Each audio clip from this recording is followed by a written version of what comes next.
नमस्कार, मैं अमित गोदियाल और आप देख रहे हैं उत्तराखंड हलचल। तो उत्तराखंड हलचल में जैसे मैंने आपको लगातार बताया है कि हलचल केवल राजनीतिक गलियारे और नौकरशाही में नहीं होती। कभी कभी हलचल होती है उन चीजों से भी जो हमारे लिए और हमारे परिवार के लिए बेहद जरूरी होती है। आज हम जिस पर बात करने वाले हैं वो मुद्दा अपने आप में और हमारे परिवार और हमारे आसपास के लोगों के लिए बेहद जरूरी है। आज हम बात करने वाले हैं वो दवाइयों की, उन दवाइयों की जो हम अमूमन तबीयत खराब होने पर ले रहे होते हैं, या हम कहें कि जिसे हम अपने घर में भी जो हमारे मौजूद हमेशा रहती है। मैं बात कर रहा हूं पैरासिटामोल जैसी दवाइयों के बारे में। आपको बता दें कि लेटेस्ट एक क्वालिटी स्टैंडर्ड चेक हुआ है, जो केंद्र सरकार द्वारा जो नियंत्रक जो क्वालिटी स्टैंडर्ड चेक करती है, उन्होंने एक क्वालिटी स्टैंडर्ड चेकअप किया जिसमें पैरासिटामोल सहित 53 दवाइयां ऐसी थी जो क्वालिटी स्टैंडर्ड के मानक पर खरी नहीं उतर पाई। और आपको बता दें कि अमूमन क्या होता है, जब जब मौसम में बदलाव होते हैं तो सर्दी जुकाम से लेकर हमारे घर और आसपास के लोग और हमारे ही जो प्रिय होते हैं वो हमें ये सलाह देते हैं कि अगर बुखार है तो पैरासिटामोल को ले लिया जाए, जुकाम है तो पैरासिटामोल ले ली जाए। पर क्या हो कि जिस पैरासिटामोल को हमने आम कर दिया है, जो कोरोना काल में आम रही, जो लगातार कई डॉक्टर ने प्रिस्क्राइब करी, अगर वो ही क्वालिटी स्टैंडर्ड में फेल हो जाए तो आप किन दवाइयों पर विश्वास करेंगे।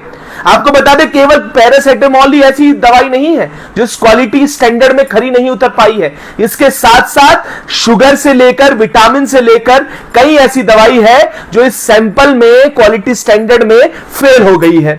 और ये जो दवाइयां हैं ये कोई छोटी कंपनी द्वारा नहीं, इसमें कई ऐसी भी कंपनी है जो अपने आप में जिनके बड़े नाम हैं। पहले तो मैं आपको वो लिस्ट दिखा दूं। ये लिस्ट आप देख सकते हैं जो आपकी स्क्रीन पर आप देख रहे होंगे। इन लिस्ट में वो तमाम दवाइयों के नाम हैं जो इस क्वालिटी स्टैंडर्ड चेकअप में फेल हो गई हैं। तो इसलिए ये भी एक खतरे की घंटी बज चुकी है कि अगर आप कोई ऐसी दवाइयां ले रहे हैं तो उससे पहले आप थोड़ा सतर्क हो जाएं और दवाई लेने से पहले उसकी क्वालिटी स्टैंडर्ड को चेक कर लें।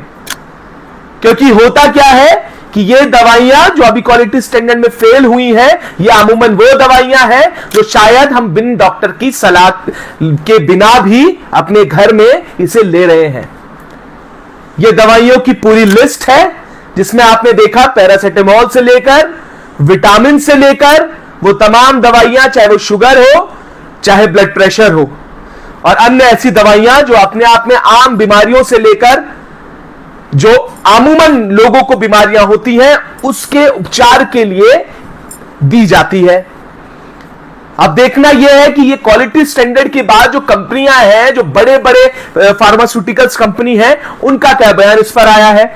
हमें जो पता चला इसके बाद जब क्वालिटी स्टैंडर्ड में फेल होने के बाद इसके बाद एक बयान इन कंपनियों द्वारा दे दिया गया है।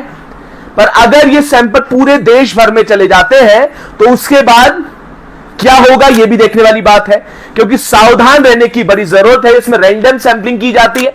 रैंडम सैंपलिंग के बाद ये दवाइयों के टेस्ट होते हैं और टेस्ट होने के बाद ये देखा जाता है कि जिन क्वालिटी के आधार पे ये दवाइयां बन रही है क्या वो अप टू द मार्क है। पर अप टू द मार्क नहीं पाए जाने पर जो सेंट्रल की नियंत्रक जो पूरा ये इस पे देखरेख करती है, उन्होंने इसे अस्वीकार कर दिया है। तो हम भी और पूरे उत्तराखंड हलचल की टीम आपसे भी ये आग्रह करती है कि जब तक डॉक्टर आपको कोई दवाई प्रिस्क्राइब ना करे तब तक ना लें, और जब तक ये जिस तरीके से कि सैंपल फेल हुए हैं क्वालिटी स्टैंडर्ड के मानक के अनुसार, जब तक ये सही नहीं हो जाते तो कोई भी दवाई लेने से पहले आप सतर्क रहें और कोई भी ऐसी वैसी दवाई आप ग्रहण ना करें। और इस पूरे प्रकरण पर हमने नजर बनाई हुई है कि आखिर क्वालिटी स्टैंडर्ड में फेल होने के बाद फिर आगे क्या होगा।